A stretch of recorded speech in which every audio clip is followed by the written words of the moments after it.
Permit and अभी अगस्त ही हो चुका है एंड मेरा वर्क परमिट अभी भी नहीं आया है। जो पोजीशन के लिए आपको सिलेक्ट किया गया था वो पोजीशन ही नहीं है, अब वो हमने कैंसिल कर दिया। मुझे बहुत सारे रिजेक्शंस, कंटिन्यूस प्रेशर रहता है कि आपका वर्क परमिट 3 साल में एक्सपायर होने वाला है, क्या ये बंदा मेरी हेल्प करेगा? उसने नहीं की है, सब बाद मिलेगी। So you have to trust the process and maybe आप इतना हार्ड वर्क कर रहे हो, इसका तो आपको कोई ना कोई तो रिजल्ट मिलेगा ही। यही अच्छी बात है, हम सोच के यहाँ पे दीज आर द थिंग्स जब जिनके लिए मैंने येस बोला है। अगर आप डिप्लोमा कर रहे हो ना यहाँ पे आगे, तो उसका कोई फायदा नहीं है according to me. Hi guys, welcome back to my YouTube channel. If you are new here, hi, my name is Taran and I really love to make vlog videos, everything here on this channel. So if you're new, make sure to subscribe and let's begin today's video. So in this video I'm gonna talk about my 2 years of experience in Canada and the things I learned in this 2 years, and में मैं आपको बताऊंगी कि क्या आपको 2025 में Canada में आना चाहिए या नहीं आना चाहिए। So stay tuned for the end, क्योंकि ये मैं आपको सभी कुछ एक्सप्लेन करने के बाद ही वो मैं अपना आंसर जस्टिफाई कर पाऊंगी। इस वीडियो की मैंने काफ़ी तैयारी कर रखी है, 3 पेजेस भर चुके हैं and I am gonna talk about this in 3 sections. पहले ओवरव्यू होगा, मेरे बारे में होगा जिसमें, and then is difficulties I faced in these 2 years and then is going to be my recommendation, और क्या सही है क्या नहीं है वो एंड में बताएंगे। तो लेट्स गेट स्टार्टेड। मैं पानी पी लेती हूँ, मैं बहुत ज़्यादा बोलूँगी। तो सबसे पहले मैं ओवरव्यू दे देती हूँ अपने बारे में। My name is Saranpreet Kaur, as you all know by my channel name. And so मैंने पढ़ाई कर रखी है इंडिया से 4 years of bachelors in agriculture. And जैसे मेरी पढ़ाई ख़त्म हुई, मैंने आइल्स कर ली थी। उसके मतलब 1 साल लग गया था मुझे डिसाइड करते करते कि मुझे मास्टर्स करनी है या मुझे कनाडा में आना है। And then I decided I should come here. And मैंने इंडिया में कोई भी ऐसे कुछ ट्राई नहीं किया था जॉब्स वगैरह के लिए कभी भी, क्योंकि मेरा मन था कि मुझे मास्टर्स ना थोड़ी ब्रेक लेके करनी है या फिर मुझे नहीं करनी है। एंड क्योंकि मैं पढ़ के ना बोर हो चुकी थी, लाइक मुझे ऐसा लग रहा था कि कितना ही पढ़ूंगी और मैं, क्योंकि मेरी 4 साल की डिग्री थी। तो मैंने ये बहुत ही बड़ा स्टेप लिया, क्योंकि मेरी बहन भी प्लान कर रही थी यहाँ पे आने का, तो मैंने सोचा मैं भी कर लेती हूँ। मतलब मेरा और कोई ऐसा नहीं था कि मुझे पैसे कमाने हैं, कुछ भी ऐसा नहीं था। मुझे अपना करियर सेट करना है। So this is the like background जो मैं अपना बता रही हूँ कि मैं क्या सोच के आई थी यहाँ पे। And then I did 2 courses in Canada, first in project management and then in supply chain management. क्या मेरा इन दोनों कोर्सेज में कोई इंटरेस्ट था? नहीं था। ये मुझे करने पड़े क्योंकि यही मुझे कोर्सेज मिल रहे थे। जो एग्रीकल्चर के कोर्सेज मिल रहे थे बहुत दूर दूर मिल रहे थे। वैसे तो मुझे मास्टर्स करनी थी, बट वो मुझे जिनसे मैंने अप्लाई करवाया था वो बोल रहे थे कि मास्टर्स में आपका नहीं आएगा ऑफर लेटर वगैरह। सो मैंने सोचा जो मिलता है वो कर लेते हैं। एंड इसी जनवरी में लाइक मेरी एजुकेशन कंप्लीट हुई है एंड फेब में मैंने अप्लाई किया था अपना work permit and it is literally August now और मेरा वर्क परमिट नहीं आया है अभी भी। सो मुझे 6 महीने हो चुके हैं वर्क परमिट अप्लाई किए हुए एंड मेरा अभी भी नहीं आया है। कुछ लोग बोलते हैं अच्छा है कि लेट आए, so let's hope for the best. And अभी मैं काम कर रही हूँ as a gardener. I am working full time as a gardener and part time में ये यूट्यूब फ्रीलांसिंग जो भी मुझसे होता है वो मैं करती हूँ। एंड या this is all about me. Now I am gonna talk about difficulties I faced in these 2 years। First thing is the job search. जो सबसे बड़ी डिफिकल्टी मैंने फेस की है वो है जॉब सर्च। सो मैं आई थी सितंबर 2023 में। सबसे पहले मैंने एक इंटरव्यू दी थी, वो मेरी पहली इंटरव्यू क्लियर हो गई थी and I was really happy at that moment. मैंने एक डिफरेंट वीडियो भी बना रखी है जब मैं जॉब ढूंढ रही थी तब वाली। आई am gonna link that video hair, उसमें आपको ज़्यादा पता चल जाएगा अगर आप जॉब के रिगार्डिंग ही देखना चाहते हो। या बैक टू द टॉपिक, सबसे पहले मैंने वो सेल एसोसिएट की जॉब अप्लाई की थी एंड मेरी इंटरव्यू हुई थी, वो क्लियर हो गई थी। उसके बाद उन्होंने एक और इंटरव्यू ली, वो भी क्लियर हो गई थी एंड उन्होंने मुझे बताया था कि आपका नेक्स्ट मंथ 1 मंथ के बाद आपकी ये जॉब स्टार्ट होगी। आई डोंट नो उन्होंने मुझे क्यों बोला था ऐसा। मे बी वो अदर ऑप्शंस एक्सप्लोर करना चाहते थे, पता नहीं क्या करना चाहते थे वो।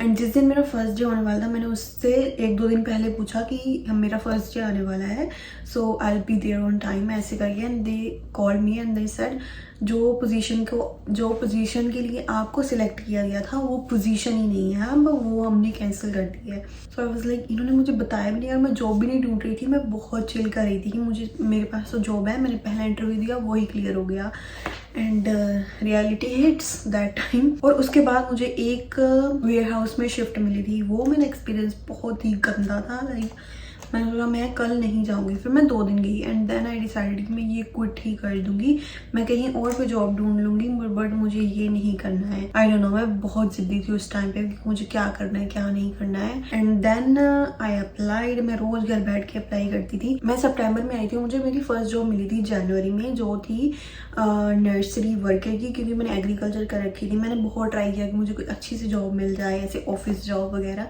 बट नहीं, मुझे मिली है नर्सरी में job and it was good, like ज़्यादा बुरी भी नहीं थी, ज़्यादा अच्छी भी नहीं थी, बट वेयर हाउस से मुझे अच्छी लग रही थी, हाँ ये सही है। So I did that and लोग थोड़े टॉक्सिक थे वहाँ पे, बट मैंने सर्वाइव कर लिया और मुझे थोड़ा सा यहाँ के वर्क कल्चर का पता चल गया था कि लोग कैसे हैं, क्या करते हैं। हाँ, उसके बाद थोड़ा सा स्टूडेंट्स ऐसे पार्ट टाइम हो गए थे एंड उनको कोई फुल टाइम ही चाहिए था। उनको बता रखा था, ऐसे झूठ बोल के बता रखा था कि मैं फुल टाइम हो जाऊँगी थोड़े टाइम के बाद, बट नहीं, मेरा तो पूरे साल चलने वाली थी पढ़ाई। So I had to quit and मुझे अच्छा लग रहा था वहाँ से क्विट करके कि मुझे कुछ न्यू करना था। 1 मंथ के बाद मुझे ये, क्योंकि मेरे पास नर्सरी का एक्सपीरियंस था, तो मुझे ऐसा एक और गार्डनिंग कंपनी में जॉब मिली and this is where I am working right now. And ये मैं 1 साल से कर रही हूँ।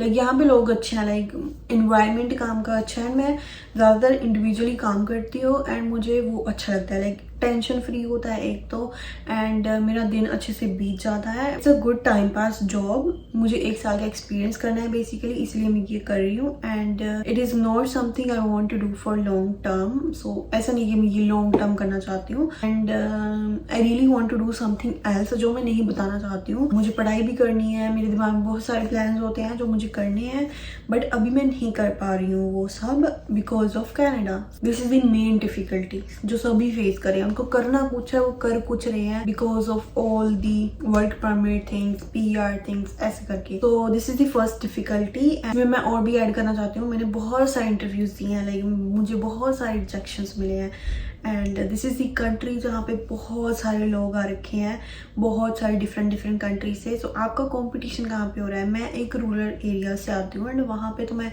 ऐसे टॉप कर लेती हूँ स्कूल कॉलेजेस में, यहाँ पे नहीं कर पा रही हूँ। क्यों? क्योंकि यहाँ पे कंपटीशन ही बहुत ज़्यादा है। सो जो मेन डिफिकल्टी है वो यही है। इसके लिए तो हम कनाडा में आते हैं और इसी में इतनी ज़्यादा डिफिकल्टी है, लाइक 70% डिफिकल्टी। तो अगर आपको ये अच्छा मिल रहा है तो बाकी तो डिफिकल्टीज निगलेक्ट भी हो सकती हैं, बट 70% डिफिकल्टी यहीं पे लाई करती है जॉब सर्च में, जॉब मिलने में। So the second difficulty is continuous pressure. आपके पास एक डेडलाइन है, जैसे वर्क परमिट की डेडलाइन है कि 3 साल में आपका वर्क परमिट एक्सपायर होने वाला है। तो आप सोच रहे हो मैं अपने सपनों को साइड में रख देता हूँ या रख देती हूँ, मुझे PR को सोचना है पहले, बाद में मैं देखूंगी कि मुझे क्या करना है। उसके बीच में आपका जो एज जा रही है, टाइम जा रहा है। So these are the years. जैसे मैं 25 की हूँ, मुझे था कि मैं इस एज में आके मैं सेटल हो जाऊंगी बिल्कुल, बट नो, अगर आप कनाडा में आ रहे हो तो आपको वेट करनी पड़ेगी, 2-3 साल और आपको लगेंगे, डबल टाइम लगेगा सेटल डाउन होने में। सो ऐसे आपके ऊपर प्रेशर रहता है, हर दम दिमाग में आपके कुछ चलता रहता है। And now I am gonna talk about normal things, जो छोटी मोटी डिफिकल्टीज आती है। छोटी मोटी नहीं है, बहुत बड़ी है वैसे तो, but in comparison to these two. So the third difficulty I face is public transportation. अगर आपको थोड़ी सी भी दूर जाना है ना, जो आप गाड़ी में 10 मिनट में, 5 मिनट में जा सकते हो जहाँ पे, वो आपको बस के थ्रू 30 to 40 मिनट्स आपको लग जाएंगे, क्योंकि बस के रूट्स लंबे लंबे होते हैं और वो स्लो भी चलती है एंड थोड़ी देर बाद रुकती है। एंड या दिस इज़ दी डिफ़िकल्टी। अगर मैं अपने काम पे 30 मिनट्स में पहुंच जाती हूँ ना काम गाड़ी में, तो वही काम पे मैं बस में 2 घंटे में पहुंचूंगी। 2 घंटे आने जाने में आपके ऐसे पूरा दिन खराब हो जाता है। तो शुरू में आपको बसों के धक्के खाने पड़ेंगे। जब मैं कॉलेज आती तो मुझे 2-2.5 घंटे लगते थे कॉलेज पहुंचने में, आने में। उसी में बस हो जाती है बंदे की और कुछ नहीं कर पाता वो पूरा दिन, अगर वो बसों के धक्के खा के आया है। तो the next difficulty is skin पे आपके पिंपल्स होते हैं, यहाँ पे आके हेयर फॉल होता है बहुत ज़्यादा। मेरा इतना नहीं हुआ है, बट काफ़ी लोगों का होता है बहुत ज़्यादा। स्किन पे बहुत ज़्यादा पिंपल होता है। मेरे इतने ज़्यादा पिंपल हो रखे हैं अभी भी, may be you can see, but काफ़ी इम्प्रूव भी हो चुका है। पहले जब मैं शुरू में आई थी तो मेरा तो फेस ही देखने वाला था कि पूरा पिंपलों से भर गया था, आई डोंट नो। एंड PCOS, यहाँ पे आई थिंक 98% गर्ल्स को, जिनसे भी बात करती हूँ, सभी को PCOS की प्रॉब्लम है। एंड या मुझे भी है, एंड इट्स वेरी अनोइंग। आपके हेयर फॉल होता है, पिंपल होता है, आपके हेयर ग्रोथ आती है, and this is bullshit problem. पता नहीं कहाँ से क्रिएट होगी आ गई है और हमारी जिंदगी की वाट लगा दी है इस प्रॉब्लम ने। The next point is negativity.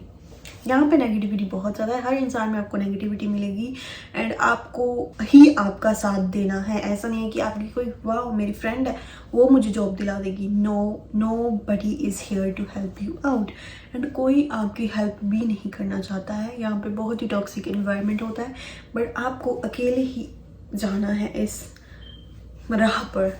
मैं बहुत ज़्यादा ज्ञान दे रही हूँ, मुझे अब ये लग रहा है, but this is the difficulty I faced. मुझे बहुत सारे लोग जिनसे मुझे उम्मीदें थी, जिनसे मैं उम्मीदें लेके आई थी कि यार ये बंदा मेरी हेल्प करेगा, उसने नहीं की है। So this is the thing, I don't know how to explain, but don't expect anything from anybody. You are alone here, it's like a battle. मैं सच्ची बता रही हूँ, इट्स लाइक अ बैटल। यहाँ पे आपको सीखने को मिलेगा कि आपको अकेले अपनी सारी चीज़ें कैसे फिगर आउट करनी है। So this is the thing. So the next difficulty, मैं एक पूरी लाइन बोल देती हूँ। So the things you plan never gonna happen here, so you have to trust the process and your timing. So जो भी आप प्लान करते हो ना वो वर्कआउट नहीं होने वाला है for the most of the time. जो आप सोचते हो ना कि मैं ये कर लूँगी वो कर लूँगी, वो नहीं होगा। कभी भी रूल चेंज हो जाता है, कभी भी कुछ भी आ जाता है। So you have to prepare for unexpected things and you have to be ready for any challenge here. So you have to trust the process. ऐसा नहीं अगर आपके पास अगर पेशेंस नहीं है, आप सोच रहे हो कि मेरा सब कुछ एक साथ हो जाए, मुझे PR भी मिल रहा है, ये वो हो जाए सब कुछ एक साथ, वो नहीं होगा। So you have to trust the timing, and सभी की अपनी टाइमिंग होती है कि कोई आज PR हो रहा है, कोई 3 साल बाद हो रहा है, कोई किसी को आज उसकी ड्रीम जॉब मिल रही है, किसी को 3 साल बाद मिलेगी। So you have to trust the process and your timing. तो ये तो थी सारी difficulties and things I learn. यहाँ पे मैंने डिफरेंट कल्चर के लोगों से मिली हूँ, मैंने कम्युनिकेशन सीखी है, I explored so many places, I explored so many food and बस इंजॉय भी किया है, साथ साथ में स्ट्रगल भी किया है। एंड हम ये भी सोचते हैं कि इतना स्ट्रगल करके कुछ तो फल मिलेगा ही मिलेगा एंड में। सो या आप पैसा भी कमाते हो थोड़ा बहुत जितना भी, and these are the good things. So now I am gonna talk about my recommendation कि अगर 2025 में कोई कैनेडा में आना चाहता है तो वो आए या ना आए। So this is the most controversial question on YouTube I guess. So मेरा रिकमेंडेशन है, first of all you need to know your goal कि आप किस लिए कनाडा में आना चाहते हो, पढ़ाई के लिए, अपना करियर के लिए या फिर पैसों के लिए। सो करियर और पैसों में डिफरेंस बहुत ज़्यादा है। आप पैसे कमा सकते हो कोई भी लेबर जॉब करके, आप डबल शिफ्ट लगा के, आप कोई रेस्ट नहीं कर रहे हो, बहुत सारा पैसा कमा सकते हो यहाँ पे। अगर आप बहुत ज़्यादा मेहनती हो, आप कोई भी जॉब कर सकते हो। तो आप मनी पॉइंट ऑफ व्यू से आ रहे हो, अगर आप करियर पॉइंट ऑफ व्यू से आ रहे हो कि आपको बहुत अच्छा करियर देखना है, तो इसके भी बहुत ज़्यादा प्रोज एंड कॉन्स हैं। तो मैं बता देती हूँ। अगर आप करियर के लिए आ रहे हो, पहली बात तो क्या आपने इंडिया में ट्राई किया? जैसे मैं आई थी, मैंने नहीं किया था, मैं सीरियसली बता रही हूँ। सो अगर आपने इंडिया में ट्राई नहीं किया, मे बी आप 1 साल कोई टेस्ट की तैयारी कर रहे हो, 2 साल कर रहे हो, तो आपको अच्छी गवर्नमेंट जॉब मिल सकती है। बट यहाँ पे आपको डबल ट्रिपल सालों तक वेट करना पड़ सकता है एक अच्छी जॉब के लिए, जो आपको इंडिया में आसानी से मिल सकती है, मे बी कोई तैयारी करके। अगर आपने 2-4 साल अच्छे से प्रिपेयर किया एग्ज़ाम्स के लिए, आपका फिर भी नहीं कुछ भी नहीं बना, तब आप यहाँ पे आ सकते हो बिना ट्राई किए। अगर आप यहाँ पे आ रहे हो मेरे जैसे, तो आप पागल हो मेरे जैसे। सो वो मत बनना। एंड पढ़ने के लिए आ रहे हो तो मैं बता रही हूँ यहाँ पे बहुत सारी फीसें हैं। आप उसमें इंडिया में कोई बिजनेस भी स्टार्ट कर सकते हो, आप इंडिया में भी अच्छे कॉलेजेस में एडमिशन ले सकते हो। तो पढ़ाई में तो पैसे वेस्ट मत ही करना, अनलेस अनटिल आप बहुत ज़्यादा रिच हो, आपको फ़र्क ही नहीं पड़ रहा है, तो आप करो पढ़ाई, यहाँ पे आपको मज़ा आएगा पढ़ाई करने में। तो अगर आप करियर पॉइंट ऑफ व्यू से आ रहे हो तो आपको पूरी रिसर्च करके आना पड़ेगा। लाइक जिन्होंने B.Ed किया उनको यहाँ पे टीचर की जॉब मिल जाती है, एंड जिनका मेडिकल बैकग्राउंड है, नर्सिंग वगैरह, उनको भी काफ़ी जॉब्स है यहाँ पे। सो अगर आपकी ये करियर्स हैं इसलिए आप आना चाहते हो तो वो आ सकते हैं। सो जो मेरा रिकमेंडेशन है ना, वो इन्हीं बातों पे लाई करते हैं कि आपका गोल क्या है। या तो आपका करियर, आपको पता है कि आपको आते ही यहाँ पे जॉब मिल जाएगी, वो आप तो आ सकते हो। अगर आप सिर्फ पढ़ाई करने के लिए आ रहे हो, बहुत पैसे हैं, वो भी आ सकते हो। अगर आप मनी पॉइंट ऑफ व्यू से आ रहे हो, आपने बहुत ट्राई कर लिया है, कुछ नहीं बन रहा है, तब आप आ सकते हो। एंड या दीज आर द थिंग्स जब जिनके लिए मैंने येस बोला है। तो नो मैं उनके लिए बोलने वाली हूँ जो जिन्होंने इंडिया में ट्राई नहीं किया मेरे जैसे लोग, एंड वो ऐसे ही आ रहे हैं। एंड पहले ट्राई करो देन कम। अगर हम 2-4 साल ट्राई कर लिया कुछ नहीं बना है, फिर आप आ सकते हो। घर वालों को मना के देख लो कि मैं बिजनेस स्टार्ट करना चाहता हूँ। इंडिया में इतने ज़्यादा बिजनेसेस चल रहे हैं, लाइक बहुत सारे ऑप्शंस हैं, ऐसी ऑप्शंस यहाँ पे भी नहीं है।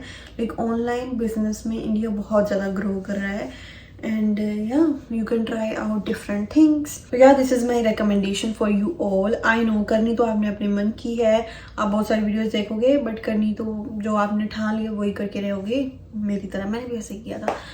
So yeah, that is it for the video. I hope you guys enjoyed watching this. Do like, share, subscribe. उन लोगों के साथ शेयर कर दो जो प्लान कर रहे हैं कनाडा आने का। मे बी ये सारे स्ट्रगल्स उनके वो अपना प्लान चेंज कर दें। And yeah, that is it for the video. Bye.